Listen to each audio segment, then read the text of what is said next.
Bonjour à toutes et à tous. Aujourd'hui, on va s'intéresser à la manière dont l'avantage tactique dans les airs a complètement changé de dimension.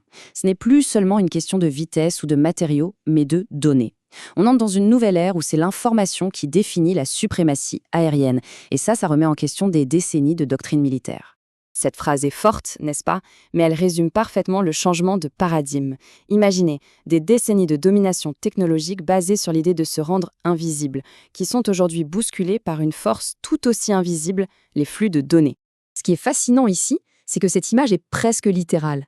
La puissance brute d'un appareil, son faire, se retrouve complètement neutralisée par l'intelligence d'un réseau. La supériorité matérielle, qui était autrefois le facteur décisif, est maintenant tout simplement contournée. C'est la grande question, évidemment.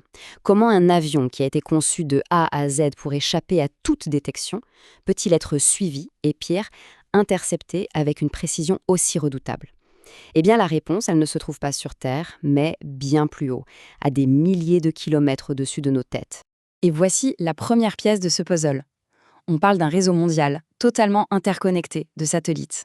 Ce n'est pas un seul œil, non, mais des centaines, qui forment une sorte de grille de surveillance planétaire. C'est une toute nouvelle géographie du pouvoir qui se dessine. Essayez d'imaginer ça. Des centaines d'yeux d'acier qui observent la Terre en permanence. Un œil mécanique qui ne cligne jamais, qui n'oublie jamais rien. Il crée un pont de données constant qui rend le globe entièrement transparent, reliant les continents en une fraction de seconde. Et c'est là que tout bascule. Le vrai changement, c'est qu'un acteur n'a plus forcément besoin de posséder cette infrastructure. Il peut, en quelque sorte, emprunter les yeux d'une puissance mondiale.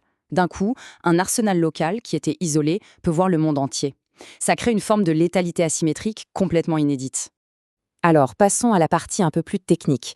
Si ces avions sont invisibles au radar, comment ce réseau fait-il pour les voir? En fait, la réponse est d'une simplicité désarmante, et elle repose sur une loi fondamentale de la physique qu'on ne peut pas contourner. La doctrine de la furtivité, à la base, c'était simple. On se cache des ondes radar grâce à des formes et des matériaux spéciaux. Sauf que la nouvelle réalité, c'est qu'on ne peut pas se cacher de l'air lui-même. C'est là que se trouve la faille. Le processus est d'une logique implacable. Premièrement, l'avion se déplace à très très haute vitesse. Deuxièmement, cette vitesse crée une friction énorme avec les molécules d'air, ce qui chauffe sa carlingue à blanc.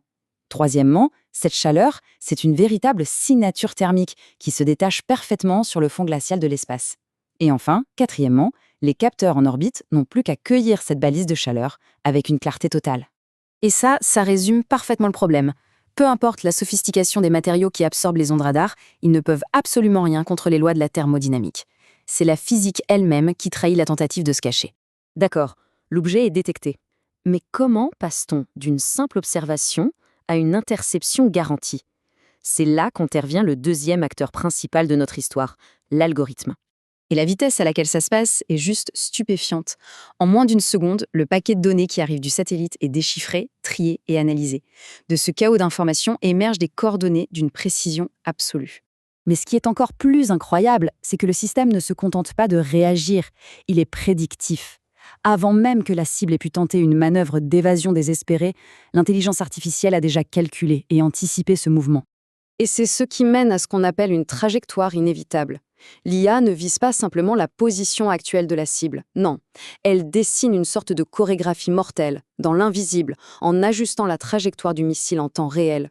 Le but, garantir que l'intersection aura bien lieu, quoi qu'il arrive.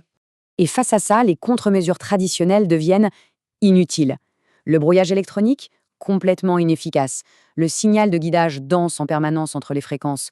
L'IA apprend et s'adapte en plein vol. Au final, le rôle de l'humain se réduit à celui d'un simple observateur, qui regarde une équation mathématique se résoudre d'elle-même. Alors, qu'est-ce que tout ça signifie? Au fond, ça veut dire que l'équation fondamentale de la puissance militaire était complètement réécrite. On est bel et bien entré dans une nouvelle ère de conflits asymétriques. Le message est on ne peut plus clair. Celui qui contrôle la donnée contrôle l'altitude. Une force avec une supériorité informationnelle peut désormais vaincre une force qui a une supériorité matérielle conventionnelle. Le réseau a démontré sa capacité à frapper avec une précision terrifiante. Mais une question se pose, comment sécuriser une arme pareille? La réponse, c'est le verrouillage quantique. Il faut imaginer une clé de chiffrement qui change en permanence, qui n'est jamais la même d'un instant à l'autre. C'est ce principe qui rend toute la chaîne de commandement, du satellite au missile, complètement inviolable. Toute tentative d'interception est vouée à l'échec. L'impact de tout ça est donc profond. C'est simple, les anciennes cartes d'état-major sont devenues obsolètes du jour au lendemain. Le centre de gravité technologique a basculé. Il n'est plus sur Terre, mais dans l'orbite basse. C'est un nouveau paradigme, et toute la doctrine militaire doit être repensée. Cette analyse nous laisse avec une question assez vertigineuse. Si même l'invisible peut être vu, si chaque mouvement laisse une trace ineffaçable, et si l'espace est devenu une grille de surveillance parfaite, alors où sont les zones d'ombre ? La question n'est plus de savoir si l'on peut se cacher, mais plutôt comment opérer dans un monde où tout est visible.